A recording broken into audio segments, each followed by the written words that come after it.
Assalamualaikum warahmatullahi wabarakatuh. Selamat pagi semuanya. Baiklah, sebelum memulai pelajaran pada hari ini, marilah kita berdoa menurut agama dan kepercayaan masing-masing. Berdoa dimulai. Berdoa selesai. Pada hari ini kita akan mempelajari tentang konsep dan struktur teks laporan hasil observasi. Di SMP kalian sudah mengenalkan apa itu teks laporan hasil observasi. Sekarang ibu akan mereview untuk seberapa paham kalian tentang apa sih teks laporan hasil observasi itu. Mari kita ulas lagi ya. Coba amati gambar ini. Nah, di sini pada gambar yang pertama ini terlihat ada di lapangan SMKN 1 Buduran ada siswa dan siswi yang menggunakan seragam pramuka. Bisa diartikan di sini ada kegiatan pramuka atau sedang menerima tamu ambalat atau sedang ada ekstrakurikuler pramuka atau yang lainnya. Nah, pada gambar yang kedua di sini tampak ada di Edutel. Edutel itu apa sih? Edutel itu hotel yang ada di SMKN 1 Buduran. Hotelnya milik SMKN 1 Buduran gitu. Di sini apa sih yang bisa diamati dari gambar Edutel ini? Terjadi ada resepsionis, mungkin ada ini bisa diceritakan ada pengunjung yang sedang check in seperti itu atau yang lainnya. Untuk gambar yang ketiga, nah ini ada di dapur SMKN 1 Buduran di sekolah kita. Ini ada kakak-kakak kita, kakak kelas kalian yang sedang praktik di dapur. Banyak hal yang bisa diamati kan dari kegiatan ini, banyak hal yang bisa diceritakan atau dilaporkan dari kegiatan-kegiatan tadi kan. Nah, setelah kalian mengamati beberapa gambar tadi, pasti akan timbul pertanyaan. Apa yang kalian lihat pada gambar tadi? Nah, sudah jelaskan gambar apa saja yang dilihat. Yang pertama ada gambar pramuka, kegiatan pramuka di lapangan SMKN 1 Buduran. Yang kedua ada gambar resepsionis Edutel sedang menerima tamu check-in, membantu tamu check-in. Dan yang ketiga ada gambar praktik memasak di dapur sekolah kita.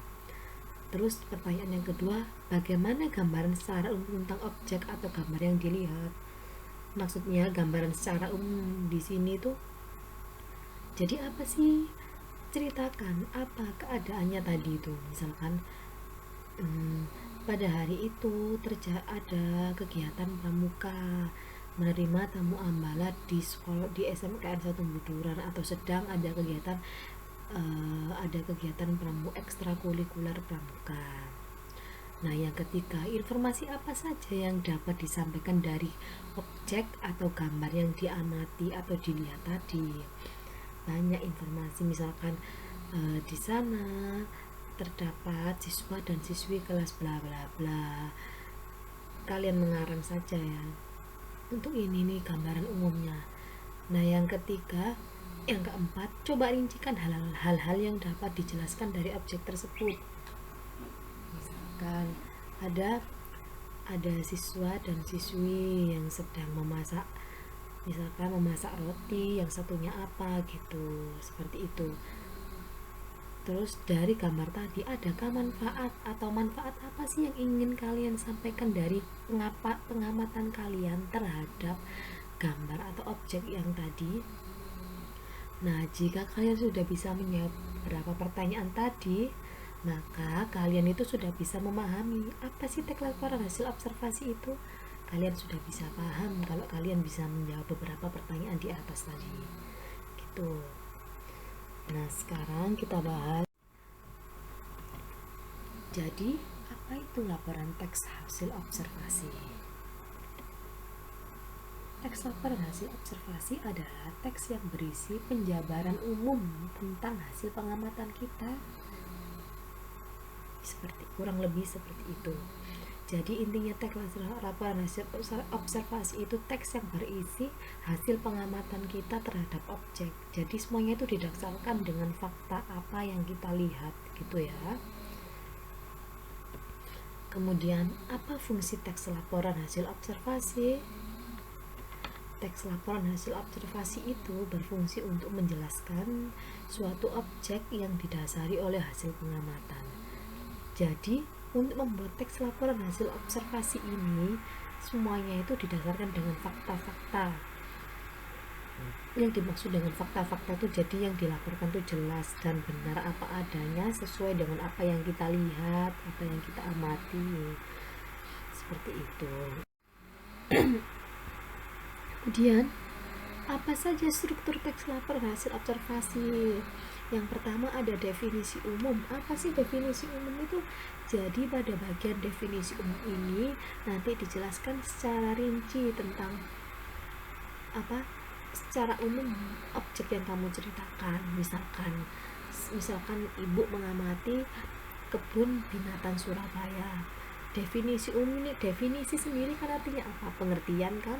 Di situ kalian boleh mengisi pengertian kebun binatang Surabaya adalah apa, seperti itu. Atau bisa diartikan di definisi umum ini bisa berisi tentang kayak gambaran secara umum apa sih objek yang kamu amati, itu ada di definisi umum ini. Jadi berisi informasi-informasi umum, apa, di mana, kapan, seperti itu ada di definisi umum. Dan yang kedua ada deskripsi bagian. Deskripsi bagian ini menceritakan bagian-bagian yang ada di dalam objek yang kamu amati tadi. Misalkan di dalam kebun binatang Surabaya terdapat hewan langka seperti badak, misalkan seperti itu ya, terdapat angsa, burung, dan lain-lain. Itu namanya deskripsi bagian. Jadi deskripsi bagian itu kayak klasifikasi gitu loh. Bagian-bagiannya itu dijelaskan secara perinci, di situ ada apa aja. Nah, itu dijelaskan di deskripsi bagian. Dan yang ketiga ada deskripsi manfaat.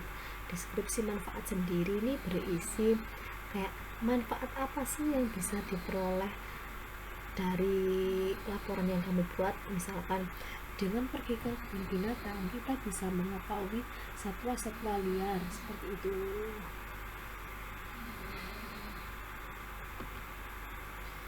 Menjelaskan tentang manfaat dari hal yang kamu laporkan tadi, seperti itu. Contoh, ibu kasih contoh ya.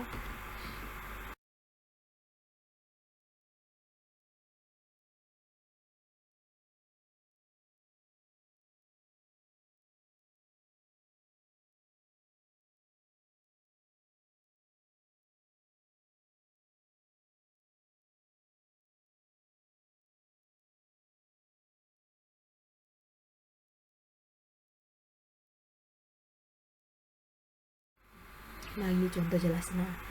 Ini ibu menggambarkan yang tadi ya, salah satu contoh gambar yang sudah ibu berikan di awal. Edotel, misalkan ibu akan menulis tentang edotel. Edotel merupakan, nah ini kan definisi pernyataan umum atau definisi umum ada di sini. Edotel merupakan hotel yang ada di SMKN 1 Buduran.